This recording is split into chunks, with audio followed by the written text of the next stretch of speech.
Oedipus, what madness came upon you? What demon leapt on your life with heavier punishment than a mortal man can bear? No, I cannot even look at you, poor ruined one. You make me shudder. God, God, is there a sorrow greater? Where shall I find harbor in this world? My voice is hurled far on a dark wind. What has God done to me? Too terrible to think of, or to see. O cloud of night, never to be turned away. Night coming on, I cannot tell how. Night like a shroud. My fair ones brought me here, O God. Again, the pain of the spikes where I had sight. The flooding pain of memory, never to be gouged out. This is not strange. You suffer it all twice over. Remorse and pain. Pain and remorse. Ah, dear friend, are you faithful even yet, you alone, patient to care for the blind? The blind man, yet even blind I know who it is attends me, though my new darkness hide the comforter. O fearful act! What god was it drove you to rake black night across your eyes? Dear children, the god was Apollo. He brought my sick fate upon me, but the blinding hand was my own. How could I bear to see when all my sight was horror everywhere? Everywhere, that is true. And now what is left? Images. Love. Is there anything? Ah no, friends, lead me away from thief. Your fate is clear. You are not blind to that. Would God you had never found it out. Death take the man who unbound my field on that hillside, and delivered me from death to life. What life? If only I had died, this weight of monstrous doom could not have dragged me and my darlings down. I would have wished the same. Oh, never to have come here with my father's blood upon me. Never to been the man they call his mother's husband. More primal than sin itself, this fell to me. I do not know how I can answer you. You were better dead than alive and blind.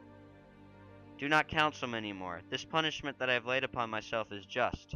If I had eyes, I do not know how I could bear the sight of my father when I came to the house of death, or my mother, for I have sinned against them both, so vilely that I could not make my peace, by strangling my own life.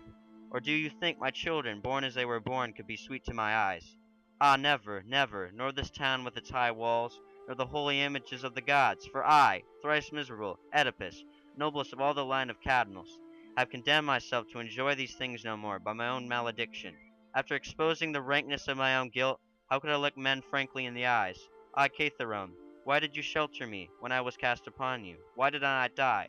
Then I should never have shown the world my execrable birth. Ah, Polybus, Corinth, city that I believed the ancient seat of my ancestors, how fair I seemed, your child, and all the while this evil was cancerous within me, for I am sick in my daily life, sick in my origin. O three roads, dark ravine, woodland, and way, where three roads met, you drinking my father's blood, my own blood, spilled by my own hand. Can you remember the unspeakable things I did there, and the things I went on from there to do? O marriage, marriage, the act that engendered me, and again the act performed by the son in the same bed. How evil! Come, lead me. You need not fear to touch me. Of all men, I alone can bear this guilt. We are not the ones to decide, but Crayon here may fitly judge of what you ask. He only is left to protect the city in your place. Alas, how can I speak to him? What right have I to beg his courtesy whom I have deeply wronged? I have not come to mock you, Oedipus, or to reproach you either. I pray you in God's name, since your courtesy ignores my dark expectation, visiting with mercy this man of all men most execrable. Give me what I ask, for your good, not for mine. And what is it that you would have me do? Drive me out of this country as quickly as may be, to a place where no human voice can ever greet me. I should have done that before now, only God's will had not been wholly revealed to me. But his command is plain. The parricide must be destroyed. I am that evil man. That is a sense of it, yes, but as things are, we had best discover clearly what is to be done. You would learn more about a man like me? You are ready now to listen to the God. I will listen, but it is to you that I must turn for help. I beg you, hear me. The woman in there, give her whatever funeral you think proper. She is your sister. But let me go, Crayon, to Catherone, that has once such fame with me, the tomb my mother and father appointed for me, and let me die there, as they willed I should. Yet I know death will not ever come to me through sickness, or any natural way. I've been preserved for some unthinkable fate, but let that be. As for my sons, you need not care for them. They are men. They will find some way to live. But my poor daughters, who have shared my table, who never before have been parted from their father, take care of them, Crayon. Do this for me. And will you let me touch them with my hands the last time, and let us weep together? Be kind, my lord, great prince, be kind.